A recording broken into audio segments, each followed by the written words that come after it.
ओम शांति। पुस्तक पठन श्रीमद् भगवद गीता रहस्य। लेखक ब्रह्मा कुमार सुधांशु शेखर मिश्र। नवम अध्याय राजविद्या राजगुह्य योगः। एही परिप्रेक्षीरे एक उदाहरण प्रणिधान योग्य। वायुर सृष्टि आकाशरू। आकाश बा अंतरिक्षरे चंद्र सूर्य पृथ्वी भली अनंत ग्रह उपग्रह नक्षत्र ओ तारकागण विद्यमान। वायु मध्य आकाशरे थाई नित्य निरंतर विचरणशील। आकाश बिना वायुर कौनसी अस्तित्व नाही। समग्र आकाशरे वायुर अस्तित्व थिले सुधा वायु मध्यरे आकाश नथाए। एथिरु सृष्टि ओ स्रष्टा मध्यरे थिबा अनित्य संपर्क प्रमाणित हुए। परमात्मा समग्र विश्व ब्रह्मांडर स्रष्टा।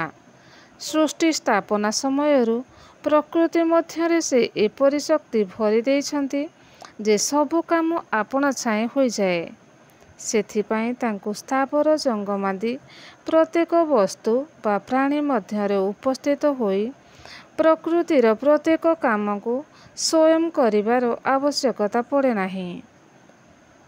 प्रकृतिर विचित्रता को बुझी न पारी मनीष परमात्मा को सर्वव्यापी कहे, कारण आत्मा और परमात्मा मध्यरे अनित्य संपर्क अछि। प्रत्येक आत्मा सेही एक ब्रह्मलोक बा परमात्मा का निवास स्थली परम धामरू अवतरण करी सृष्टिरे शरीर धारण करिछन्ति। सेहीपरि परमात्मा मध्य धर्मग्लानि समयरे एक साधारण मानव शरीर मध्यरे अवतरण करी ज्ञानयोग शिक्षा देई मानवात्मा मध्यरे थिबा समस्त पाप बा कलुषित वृत्ति गुड़िको नष्ट करती। से जदि सर्वकालरे ओ सर्व समयरे निरंतर स्थावर जंगमादि समस्त भूतरे परिव्याप्त थान्ते तेबे तांकर अवतरण बा दिव्य जन्मर आवश्यकता नथान्ता। आकाशरे वायु विचरण करी कला परी से आत्मार मन आकाशरे प्रतिभात होई पारती।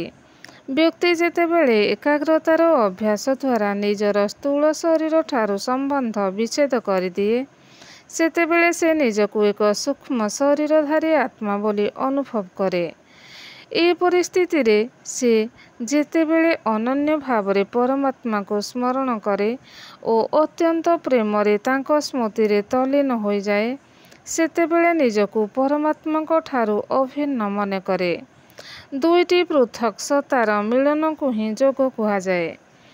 एही अवस्था प्राप्त मुनि ऋषि माने कहि दियंती जे परमात्मा समस्तଙ୍କ हृदय विराजित, किंतु प्रकृतरे एहा भक्त ओ भगवान का भावनात्मक मिलन। एथिपाई परमात्मा को स्थूल भावरे भक्त मध्यरे विद्यमान हेबार आवश्यकता नथाए। सृष्टिरे प्राणी मानकर उत्पत्ति ओ विनाश।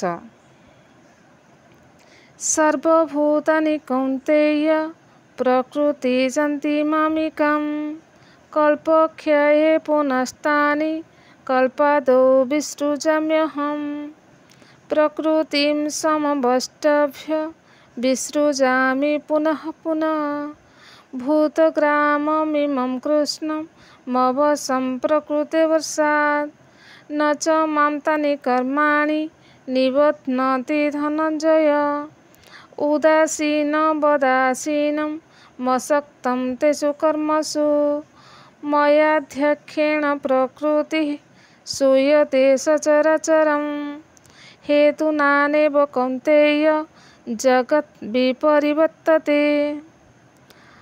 अर्थ, हे कौन्तेय, कल्पशेषरे समस्त भूत मोर दिव्य प्रकृति को प्रत्यावर्तन करती। पुनर्बार कल्प आरंभरे सेही भूत समूह को मु सृष्टि करे। प्रकृति अधीनरे अवश पूर्वजन्म कर्मवशरू पराधीन एही समुदाय भूतगण को मु आपण प्रकृति साहाय्ୟରେ बारंबार सृष्टि करे। हे धनंजय, सेही सकल कर्मर ऊर्ध्वरे ଉଦାସୀନବତ୍ ଅବସ୍ଥିତ ଅନାସକ୍ତ ମୋତେ ସେହି ସକଳ କର୍ମ ବନ୍ଧନ କରିପାରେ ନାହିଁ।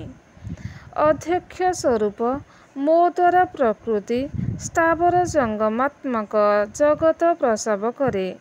ହି କୌନ୍ତେୟ, ଏଥିପାଇଁ ଜଗତ ବାରମ୍ବାର ଆବର୍ତ୍ତିତ ହୁଏ। ବ୍ୟାଖ୍ୟା ଆବହମାନ କାଳରୁ ମନୁଷ୍ୟ ସୃଷ୍ଟିର ସର୍ଜନା ହୋଇଛି। ଏହା ଏକ ସ୍ଥାୟୀ ରଙ୍ଗମଞ୍ଚ ସଦୃଶ। ରଙ୍ଗମଞ୍ଚରେ ବାରମ୍ବାର ଅଭିନୟ ହେଉଥାଏ। ଗୋଟିଏ ନାଟକର ବିଭିନ୍ନ ଦୃଶ୍ୟ ପରିବର୍ତ୍ତିତ ହେଉଥିଲେ ମଧ୍ୟ ରଙ୍ଗମଞ୍ଚର ସ୍ଥିତି ଯଥାବତ୍ ରହେ। ସେହିପରି ଏହି ସୃଷ୍ଟି ରଙ୍ଗମଞ୍ଚରେ କେତେଥର ଯେ ବିଶ୍ୱ ମହାନାଟକ ଅଭିନୀତ ହୋଇସାରିଲାଣି ତାହା କହିବା ମୁସ୍କିଲ। ଏଥିରେ ଭୂପୃଷ୍ଠ ହେଉଛି ମଞ୍ଚ, ଚନ୍ଦ୍ର, ସୂର୍ଯ୍ୟ ଓ ତାରାଗଣ ହେଉଛନ୍ତି ଆଲୋକସଜ୍ଜା, ମଣିଷ ଆତ୍ମା ହେଉଛି ବିଭିନ୍ନ ଶରୀର ରୂପୀ ପୋଷାକ ପରିହିତା ଅଭିନୟକାରୀ। ଚାରିଯୁଗ ଏହାର ଚାରୋଟି ଅଙ୍କ ଓ ମଣିଷ ଆତ୍ମାର ଗୋଟିଏ ଜନ୍ମ ଗୋଟିଏ ଦୃଶ୍ୟ ସଦୃଶ।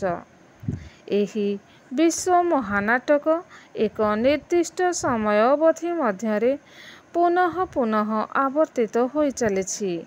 ଏହାର ଆରମ୍ଭ ଓ ସମାପ୍ତିର ଅବଧିକୁ ଗୋଟିଏ କଳ୍ପ କୁହାଯାଏ। କାଳ ବୃତ୍ତାକାରରେ ଗତି କରୁଥିବାରୁ ଏକ ନିର୍ଦ୍ଦିଷ୍ଟ ଅବଧିରେ ଭୂପୃଷ୍ଠର ପ୍ରତ୍ୟେକ ଘଟଣା ପୁନରାବୃତ୍ତି ହୁଏ। କ୍ରମଶଃ ଓମ୍ ଶାନ୍ତି।